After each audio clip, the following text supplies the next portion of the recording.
Oke, baik kita mulai ya. Bismillahirrahmanirrahim. Assalamualaikum warahmatullahi wabarakatuh. How are you today? Well, are you ready?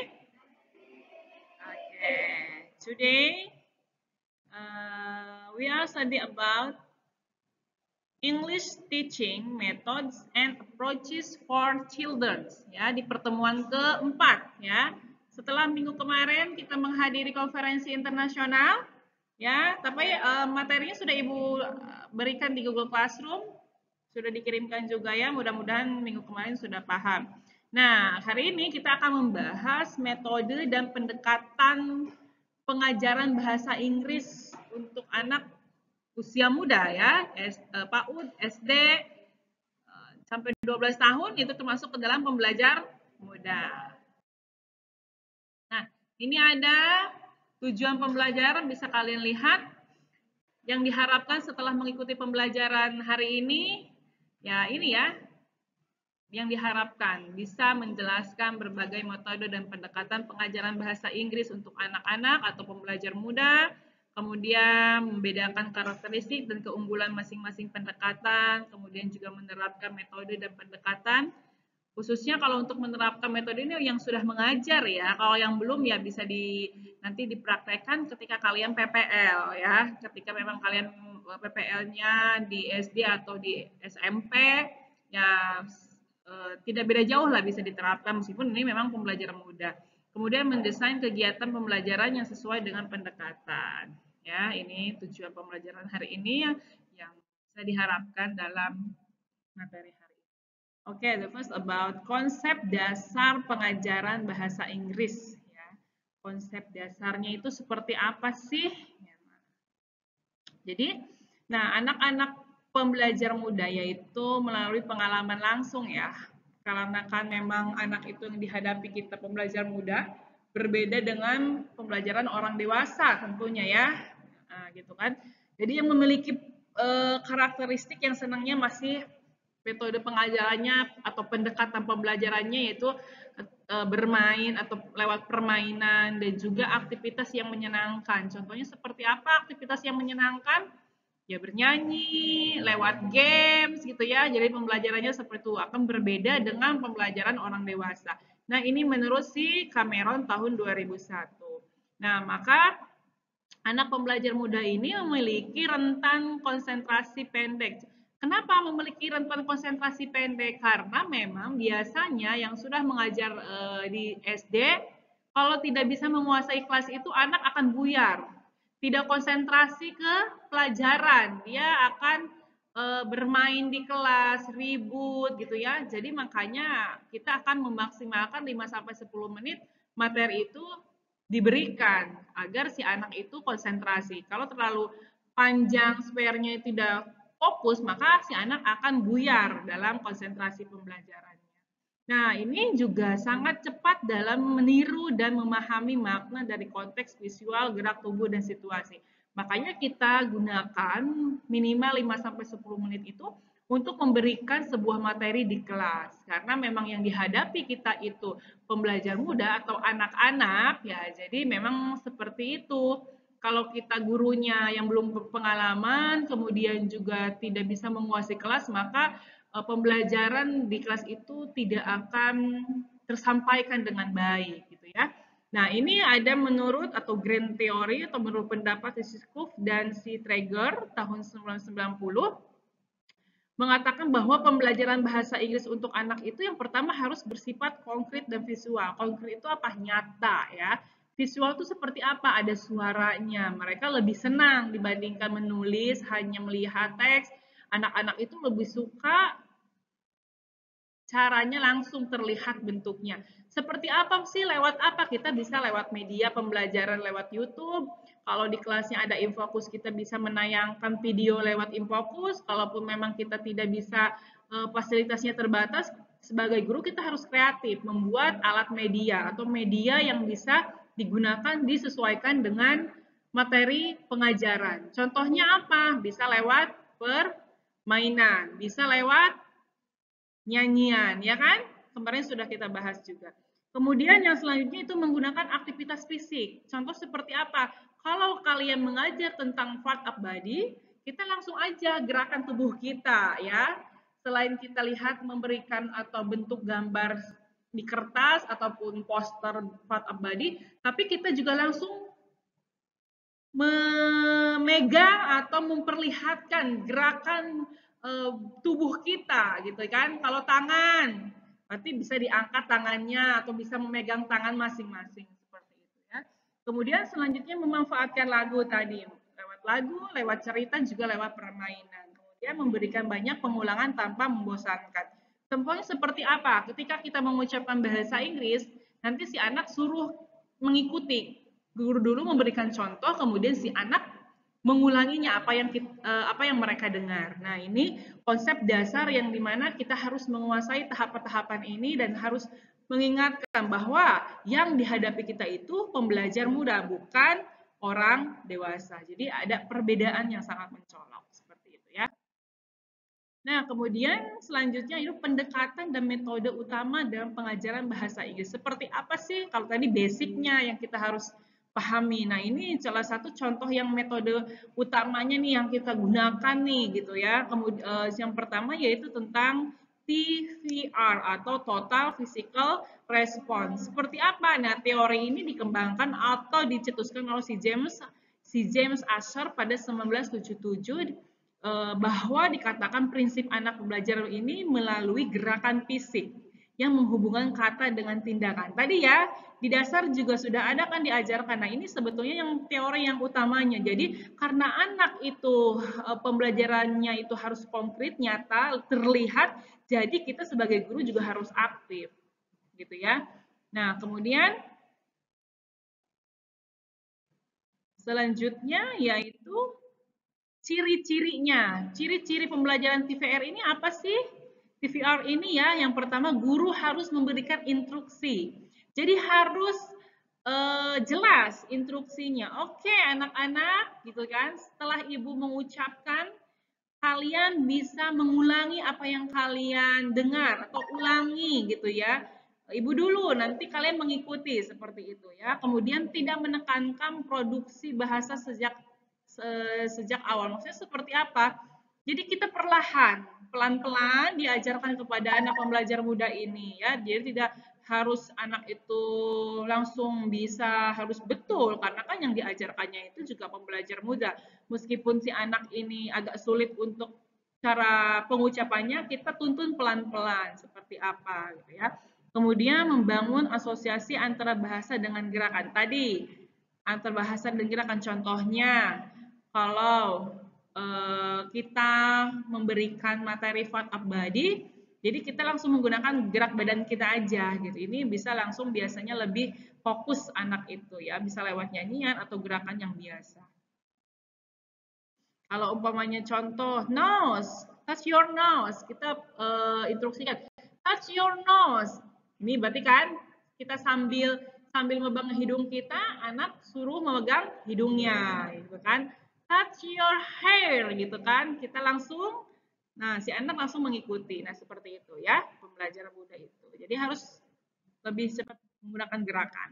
Nah, ini ada kelebihan dan kekurangan. Yang pertama kita bahas itu tentang kelebihannya dulu. Yang pertama yaitu menyenangkan dan mengurangi rasa bosan atau stres. Betul ya?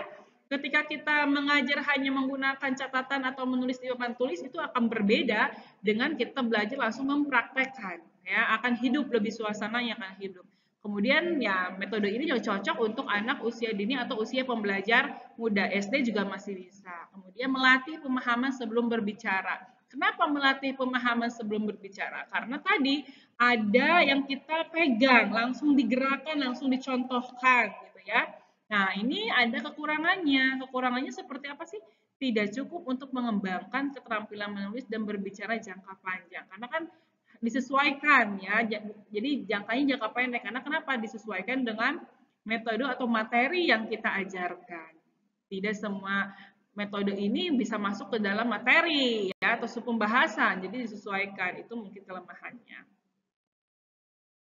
Kemudian communicative learning teaching atau CLT ya, komunikatif. Berarti kan komunikasi aktif di kelas ya, komunikatif ini. Nah, ini dicetuskan atau teori ini berdasarkan sebuah konsepsi Humors tahun 1972 tentang tentang komunikatif kompetensi ini bahwa bahasa diajarkan untuk berkomunikasi bukan hanya menghafal struktur. Nah, biasanya di kelas itu kita memberikan sebuah vocabulary dengan hafalan, bisa lewat hafalan biasa, setoran, bisa lewat hafalan nyanyian. Nah, tetapi komunikasi ini tidak hanya untuk hafalan, melainkan untuk berkomunikasi sehari-hari. Ya minimal ketika mata pelajaran bahasa Inggris, guru bahasa Inggrisnya memix atau memadukan bahasa ibu dan bahasa Inggris. Contohnya say hello, sapa, kayak good morning, how are you today, gitu kan.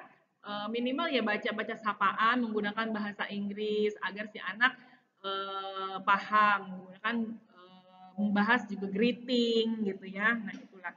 Nah, ini ciri-cirinya si TL ini, ciri-ciri yang pertama fokus pada makna dan fungsi bahasa.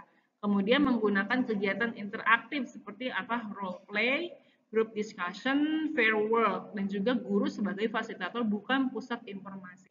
Jadi ini lebih mungkin bisa diterapkan ke dalam tingkatan SD kelas 6 mungkin ya. Kalau untuk SD kelas 1 belum bisa, belum masuk metode komunikatif language teaching ini gitu. Karena yang dihadapinya juga kalau SD atau PAUD gitu. Jadi ini mungkin lebih condong ke SD kelas 5 ataupun kelas 4 sudah bisa diterapkan metode ini ya. Jadi komunikatif language teaching ini. Nah, ini contohnya permainan peran atau role play. Siswa berpura-pura menjadi pembeli dan juga penjual. Jadi kita memberikan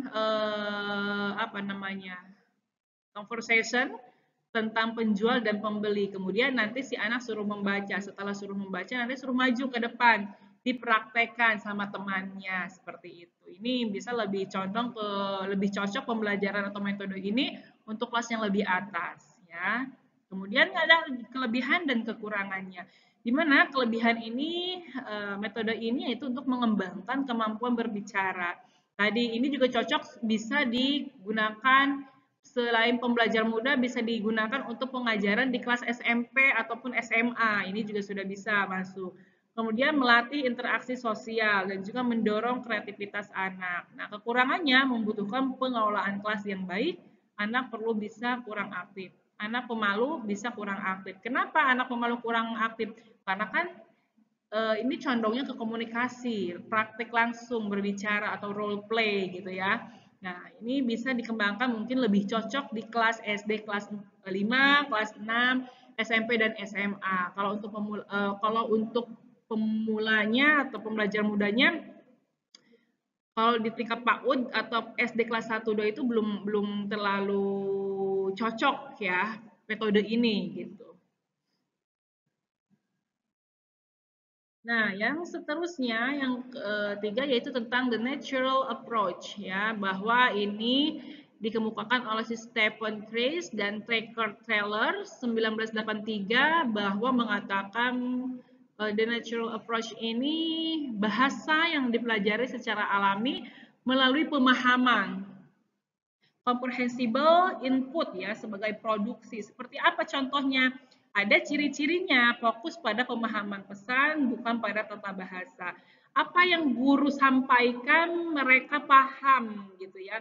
Meskipun tata bahasanya tidak terlalu bagus. Jadi kan ketika kita menyampaikan sebuah pesan atau mengajak percakapan dengan pembelajar muda, kita harus menggunakan bahasa yang sangat sederhana, yang mudah dipahami oleh pembelajar muda. Nah, ini fokusnya bagaimana si anak bisa memahami apa pesan atau apa informasi yang disampaikan oleh guru ya. Kita tidak mengkoreksi grammarnya, meskipun grammarnya biasa, yang penting karena anaknya pembelajar muda yang kita hadapi tingkat PAUD, tingkat SD, bagaimana komunikasi kita, bahasa kita berbicara dengan menggunakan bahasa Inggris sangat mudah dipahami oleh siswa, simple, tapi mereka mengerti apa yang dimaksud oleh guru itu sendiri.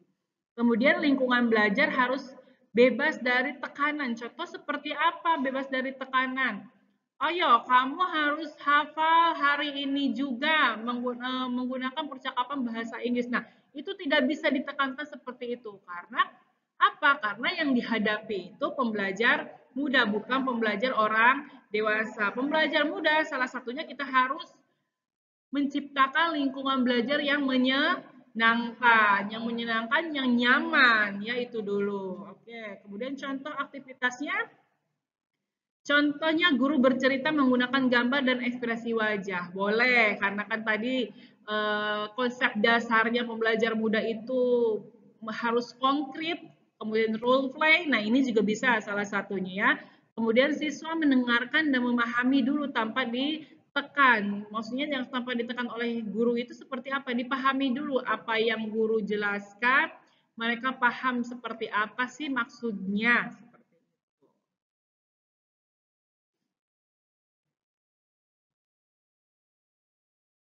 Selanjutnya ada storytelling approach lewat cerita ya.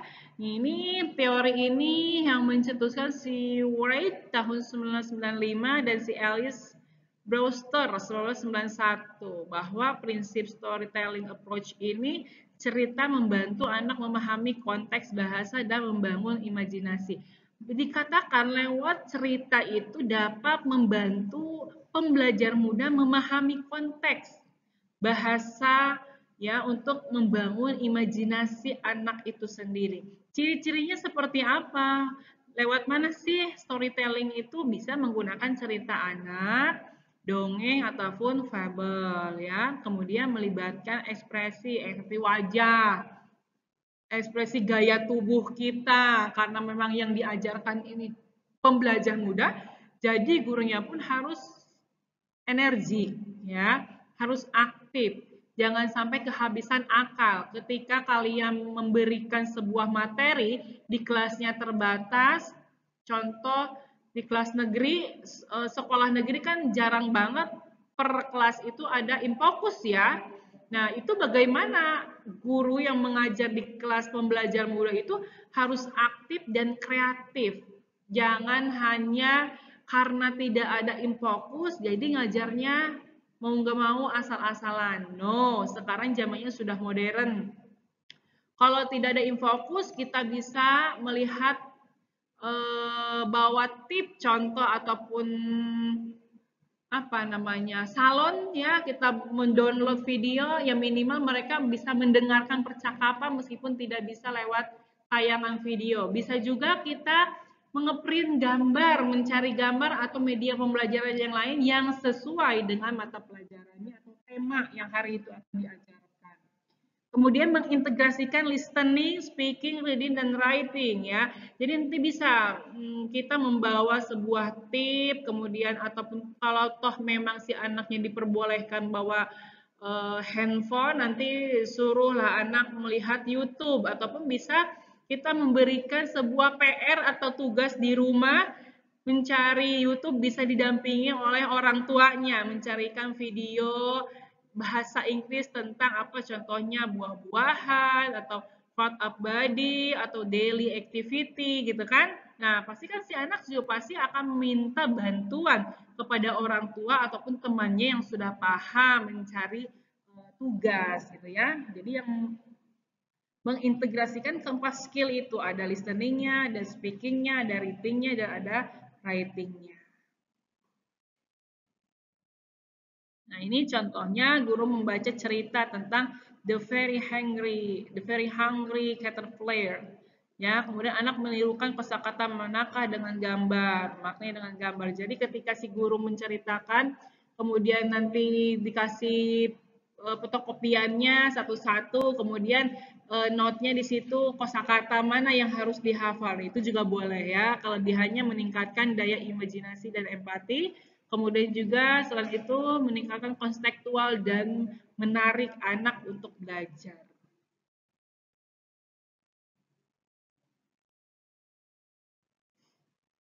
Selanjutnya yaitu tentang the lexical approach. Dari segi leksikalnya, menurut si Michael Lewis tahun 1993, bahwa fokusnya pada frasa dan kosakata, bukan hanya struktur tata bahasa.